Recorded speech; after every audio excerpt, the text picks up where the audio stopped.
Nii, aga nüüd ma tahan tutvustada oma ammust abimeest kodus köögis. Igaks juhuks, kui ma põletan oma käe ära, siis mul on selline aloe fööst. See on siis pihustusvedelik aloega. Ta sisaldab rikkalikult aloed, taruvaiku ja 11 valitud taimeekstrakti. Seal on siis saialille, raudrohtu, liivateed, kummelit, võilille, eukalüpti, kannatuslille, salveid, ingverit, kurgirohtu ja sandlipuud. Ta on nahapõletiku vastane. Nagu ma mainisin juba, põletuse vastane. Kui olete ära marrastanud või teie laps oma naha, siis saab sinna peale määrida. Niisutab väga hästi. Putukad hammustuse korral, löövete korral imendub hästi nahka ja niisutab.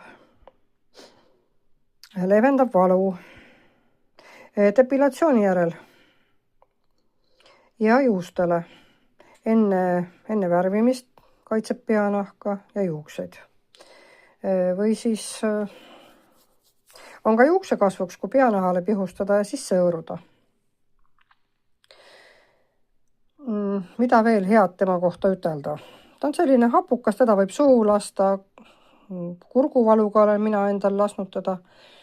Ma olen teda pannud spetsiaalsesse pihustuspudelisse ja lasknud ka ninna endale. Ta ei ole just kõige meeldivama maitsega, ta on selline hapukas. Teda on peaaegu pool liitrit selles pudelis. Ta on ligi 25 eurot see pudel. Aga mina olen valinud selle, et ta mul siin köögis on. Sellepärast, et köögis võib juhtuda nii mõndagi, et saab ennast ära põletada. Ja väikelastele tehakse temaga isegi nagu palaviku kompressi. Mida head veel ütelda?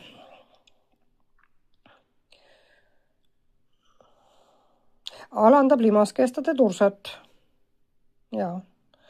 Et ta on selline universaalne suhteliselt. Mul kunagi üks tuttav, kes tellis, ütles niimoodi, et peale sauna määris enda näonahale, ütles nahk oli väga-väga pehme, et väga mõnus oli. Et eks ta niimoodi on ka kortsude vastane. Ja võib-olla isegi proovida silma ümber panna, et puhas kraam, hea kraam. Tahan teda soovitada teile. On olemas veel ka alumiiniumivaba deodorant.